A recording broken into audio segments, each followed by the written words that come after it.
All right, what's going on, and welcome back. Hour number 2. This is Idaho Sports Talk. Prater in the ball game in Prater every Friday.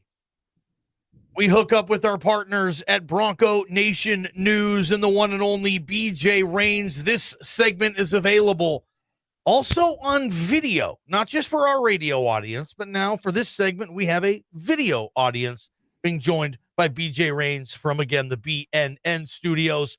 BJ, appreciate you on a Friday. What's going on, man? I know there's just so many sports fans and ladies out there saying they wanted to see Prater, Johnny, and BJ on camera, so here we are. Right?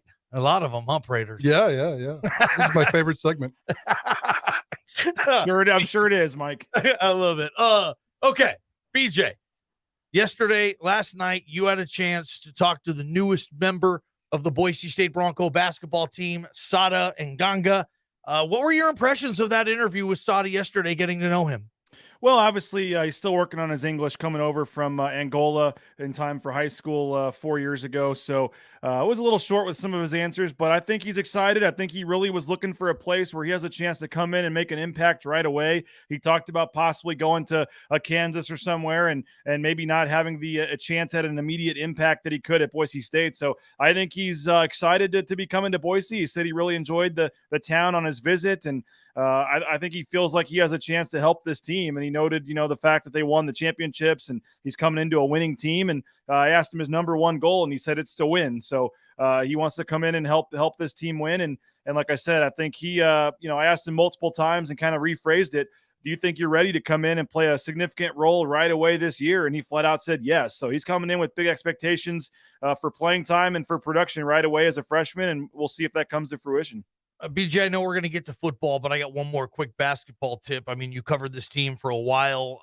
Freshmen play early in college basketball now. What are your expectations of Sada? Do you think he comes in and plays right away, like significant minutes? I think it's going to be interesting. I mean, I don't know if anybody expected Tyson Degenhart to come in and be an all Mountain West caliber player, the Mountain West freshman of the year as a freshman. But I think if you look at raw talent, Sada Nganga is coming in with more raw talent than Tyson Degenhart. So I think it's certainly possible for him to be a significant player. I think a lot of it determines on who comes back. Does Mladen Armouche come back? Does Emmanuel Akot somehow find his way back to Boise State? I mean, who do they get in the transfer portal? I think a lot of that still is to be determined in terms of what kind of role they see for Sada Nganga, but the dude obviously has a lot of talent. I watched some of his YouTube videos last night. I mean, he's a 6'10" guy draining threes. He can do it inside, outside. I mean, he says he's healthy now from his knee injury. That was a big thing I know that scared some schools away. But I mean, I said, who are the other schools you were considering when you picked Boise State? And the first three schools he said were Kansas, Auburn, and UCLA. So if Kansas, Auburn, and UCLA still really wanted him when he picked Boise State, that's good enough for me. I think this is a big-time talent, and I do think there's an opportunity. Leon Rice is not afraid to play freshmen. Chandler Hutchison found his way into the starting lineup as a freshman later in the season. So we got to temper the expectations. This kid is obviously, going to have a lot of people excited and a lot of hype coming in here. But I think, as the season goes on, I certainly think there's an opportunity for him to see some significant minutes here. Talking some Boise State athletics with BJ Rains, Bronco Nation News. We do it every Friday right here on Idaho Sports Talk. All right, BJ, let's switch it over to football. We got a long offseason, so let's stretch this conversation out. But the offseason is also a chance to get better. And we know what's out there with this football team, but we wanted to know your priorities for this football team, your offseason priorities. I don't know if you got a solid one, a couple of them at the top, but what do you think that this football team needs to do in the next 100 days to get better starting in the fall? Well, it's funny because I asked that question almost exactly to all the players and Coach Avalos that we talked to after the game. And I think the one word for me is consistency. I mean, this team obviously has some talent, but at times last season lacked the consistency. And whether it was in practice, whether it was in the meetings, whether it was at games, we just heard a lot about guys showing up late to meetings, things like that. I mean, the whole culture Andy Avalos is trying to build here. I think they need to just solidify that over the summer with these player run practices. And if you want to look at particular positions, obviously, I think the offensive line is going to be a big one, and really trying to solidify that running game. That's going to be huge for me. I mean, that might be the biggest question, storyline, whatever for me going into the season is, can this offensive line be better than last year, and can they run the football? And if they can do both those things, take some of the pressure obviously off Hank Bachmeier, and I think the offense obviously can move the chains, have the time of possession a little more, and make things a little easier on the defense. So I think the offensive line is a huge key to the season. They can't get off to the start they did last year. So whatever that takes in the summer in terms of guys working together, guys getting healthy, guys gelling, I think the O-line is going to be a huge one for me. And then defensively, I'm looking at linebacker Zeke Noah. Spencer Danielson hasn't been shy about it. Told me on signing day that Zeke Noah has to be the best Zeke Noah he can possibly be this season. They need him to step up and play at an all-conference type level. And then that doesn't even count, who's going to fill in next to Zeke Noah. So I think linebacker is a big question for me and a big key position. I think we feel good about the safeties, feel pretty good about the corners, feel real good about the D-line, but I think this defense really could go from good to great if they can get some strong linebacker play. It's transfer portal season. Do you see Boise State losing any players to the transfer portal or dipping its toes into the transfer portal? Well, I went out and checked, and I know we talked about it a couple weeks ago, but Zeke Noah's brother, I don't think has signed anywhere yet at running back. The Utah State transfer, unless I missed something, I still think he makes a lot of sense. The problem is they're already over the scholarship limit, so they still have to lose some guys, Mike. So, yes, I think there probably is somebody that ends up popping up in the transfer portal, because when we talked to Andy Avalos at signing day, he said they were still over the 85 limit. So they've got to, unless that's changed, behind the scenes quietly, I think they still have one or two or three guys that they have to, somehow remove from the roster. So whether they have conversation with guys, tell them they have a better chance to play elsewhere, I don't know. From that standpoint, but the time is coming up fairly soon. If you want to play in the fall, I want to say is it May 1st for fall athletes? It's coming up here in the near future where you have to announce your intent to transfer and still be able to play right away. You can't just in July decide to tell a school you want to enter the transfer portal and still play. So, I think somebody probably does. They're going to have their meetings and they'll finish up the semester. There's usually some guys that decide, at the end of the spring when they're getting ready to leave for the summer and stuff. So you'll have some guys that I do think somebody will come in or leave, and they'll probably add somebody too. I think running back, as you mentioned, Prater, the other day, I think running back is still a position that they could take a veteran guy. And I think, again, Zeke Noah's brother that was at Utah State still makes a lot of sense, it seems like. BJ Rains joining us, Bronco Nation News Weekly Report, Prater on the Ball Game, Idaho Sports Talk.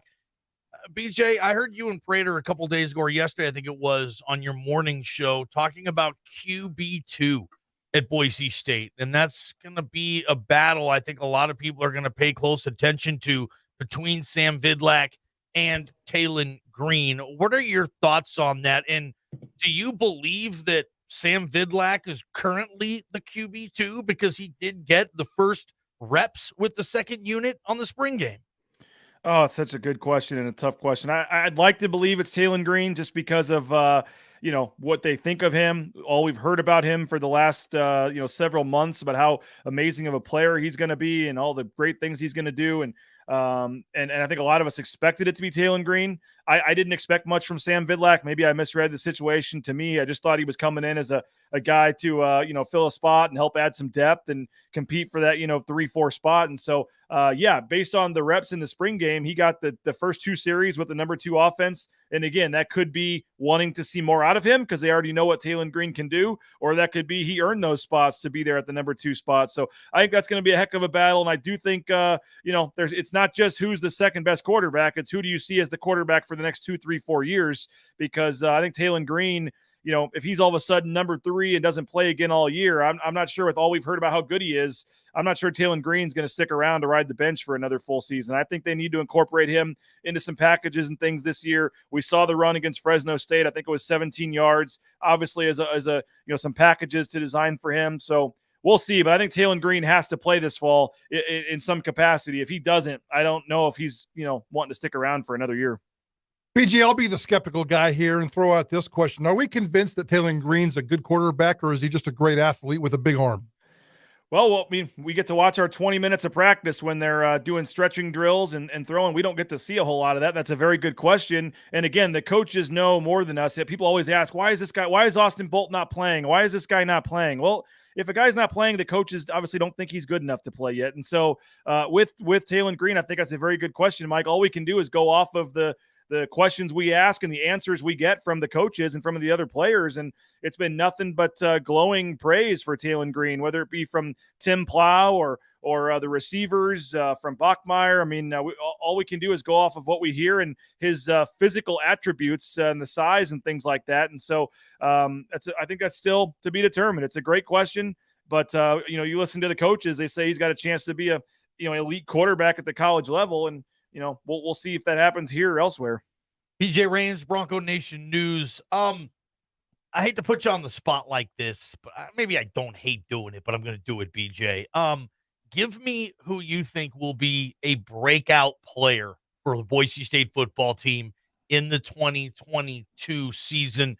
Someone maybe who didn't have much of a season last year for whatever the reason, and next year becomes one of the better players on the team. Do you have anybody? Well, I mean, I hate to take the easy way out, but I mean, I think there's a couple of guys at the running back position, whether it's Ashton Genty as a true freshman, whether it's Tyler Crow getting more of a chance to play some significant reps. I think the receiver position has a chance for some of those guys, whether it's a Latrell Caples that only had a couple of catches last year. I think he's a guy. Billy Bowen's another guy that hasn't really had a huge opportunity at receiver. I think both those guys and then I think the linebacker position. We mentioned Hawkins and Schramm and some of these guys that are trying to fight for playing time.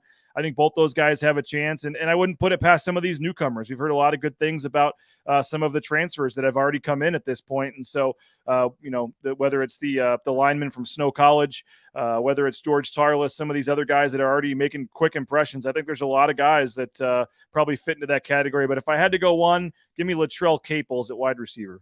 I love it, BJ. Good stuff. Now, hey, as Mike Prater, is he signed up for the big golf tournament yet? He's a celebrity player. He's a celebrity guest. Yes, he's in. He doesn't have to do anything with that. He's in. No, he's in. But if others want to get in, there's more information, BroncoNationNews.com. You can click on the golf tournament tab, and you can play and with Mike Prater, and I'm sure that it's going to be a lot of fun. That's the one person I think people are going to want to play with more than anybody at that tournament. He's had more requests. He has had more requests than anybody to this point. I'm telling you, Prater. I'm going to show up with my own foursome, BJ. Hey, if you're paying for it, I'll take it. We can move things around. Yeah. Well, really, I like that idea. That's a good thought. I might have to think about that. BJ. Hey, man, have fun this weekend. I don't know what you're up to, BJ, but get after it. Appreciate it.